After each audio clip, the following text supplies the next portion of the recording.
حدیث شریف سے یہ بات معلوم ہوتی ہے کہ اس امت کی سب سے بڑی آزمائش وہ دجال ہوگا۔ آپ صلی اللہ علیہ وسلم نے فرمایا، دجال ایک نوجوان مرد ہوگا، اس کے بال چھوٹے اور گھنگریالے ہوں گے اور وہ ایک آنکھ سے کانا ہوگا۔ آپ علیہ السلام نے فرمایا، اِنَّهُ يَخْرُجُ مِنْ خَلَّةٍ بَيْنَ الْعِرَاقِ وَالشَّامِ، وہ شام اور عراق کے درمیانی راستے سے نکلے گا، فَعَاسَ يَمِينًا وَعَاسَ شِمَالًا، دائیں اور بائیں فساد پھیلائے گا۔ یا عباد اللہ فاثبتوا، اے اللہ کے بندوں ثابت قدم رہنا۔ فَإِنَّهُ يَبْدَأُ فَيَقُولُ أَنَا نَبِيٌّ، وہ ابتداً کہے گا میں نبی ہوں، وَلَا نَبِيَّ بَعْدِي، حالانکہ میرے بعد کوئی نبی نہیں۔ ثُمَّ يُثَنِّي حَتَّى يَقُولَ أَنَا رَبُّكُمْ وَلَن تَرَوْا رَبَّكُمْ حَتَّى تَمُوتُوا، پھر وہ کہے گا میں تمہارا رب ہوں، یاد رکھو تم اپنے رب کو مرنے سے پہلے ہرگز نہیں دیکھ سکتے۔ دجال کے ساتھ اصفہان کے 70,000 یہودی ہوں گے جو ایرانی چادریں اوڑھے ہوئے ہوں گے، اور وہ ایسی رفتار کے ساتھ سفر کرے گا جو رفتار بادلوں کو اڑا کر لے جانے والی ہوا کی ہوتی ہے۔ آپ صلی اللہ علیہ وسلم نے مشرق کی جانب اشارہ کیا اور فرمایا کہ وہ مشرق میں ہے۔ جزیرۃ العرب سے مشرق کی جانب دیکھا جائے تو 2 مقام ایسے ہیں جنہیں مغرب کے عیسائیوں کے ہاں بھی شیطانی سمندر اور جہنم کا دروازہ کہا جاتا ہے۔ دونوں کے درمیان اڑن تشتریاں اڑتی دیکھی گئی ہیں، جنہیں امریکی میڈیا کی مخصوص نادیدہ طاقتیں خلائی مخلوق کی سواری قرار دیتی ہیں، جبکہ وہ دجال کی تیز رفتار سواری بننے کی صلاحیت رکھتی ہے۔ شیطانی سمندر بحر الکاہل جاپان اور فلپائن کے علاقے میں 1952 سے 1954 میں جاپان نے اپنے بڑے 5 فوجی جہاز اس علاقے میں کھوئے ہیں۔ افراد کی تعداد 700 سے اوپر تھی۔ اس مہمہ کا راز جاننے کے لیے جاپانی حکومت نے ایک جہاز پر 100 سے زائد سائنسدانوں کو سوار کیا، لیکن شیطانی سمندر کا مہمہ حل کرنے والے خود ہی مہمہ بن گئے۔ اس کے بعد جاپان نے اس علاقے کو خطرناک علاقہ قرار دیا۔ دوسرا علاقہ برمودا ہے، بحری اوقیانوس کے کل 300 جزائر پر مشتمل علاقہ ہے جن میں اکثر غیر آباد ہیں۔ جو علاقہ خطرناک سمجھا جاتا ہے اس کو برمودا تکون کہتے ہیں۔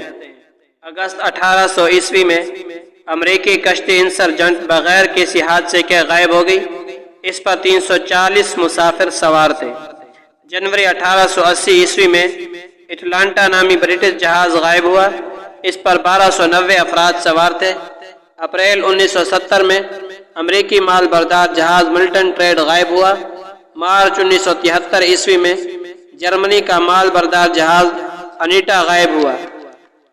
برمودا تکون میں بڑے بڑے جہازوں کا غائب ہو جانا ہی کیا کم پر اسرار تھا۔ فضا میں اڑتے طیارے بھی نامعلوم منزلوں کی طرف روانہ ہونے لگے اور پھر وہ کبھی بھی واپس نہ آ سکے۔ اڑن تشتریاں برمودا تکون کے علاقے میں سب سے زیادہ دیکھی گئی۔ آگ کے بڑے بڑے گولے، سفید چمکدار بادل اور خود اڑن تشتریوں کو برمودا تکون کے سمندر میں داخل ہوتا دیکھا گیا۔ اس کے علاوہ گمنام طیارے فضا سے اس طرح اس میں داخل ہوتے دیکھے گئے جیسے سمندر میں نہیں بلکہ رن وے پر اتر رہے ہوں۔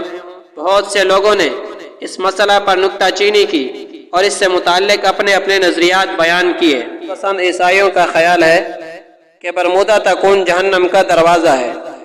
بعض ماہرین کا خیال ہے کہ اس جگہ کشش یا الیکٹرو میگنیٹک لہریں پیدا ہوتی ہیں جن کی طاقت ہماری اس بجلی کی طاقت سے ہزاروں گنا زیادہ ہوتی ہے۔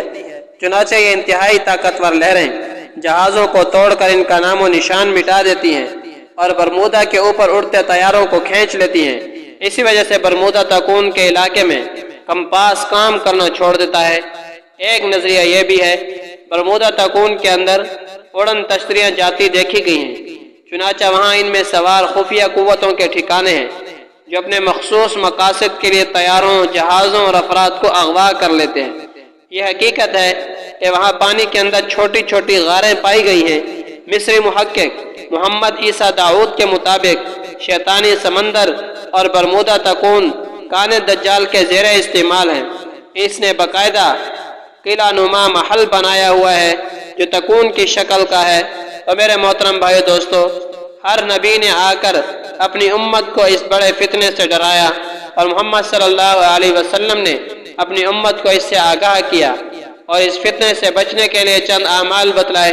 ان اعمال میں ایک عمل یہ ہے کہ جو آدمی جمعہ کے دن سورۃ کہف کی تلاوت کرے گا، اللہ جل شانہ ایک جمعہ سے دوسرے جمعہ تک اس آدمی کی ہر فتنے سے حفاظت فرمائیں گے، یہاں تک کہ اگر دجال بھی آ جائے اللہ جل شانہ دجال کے فتنے سے بھی اس آدمی کی حفاظت فرمائیں گے۔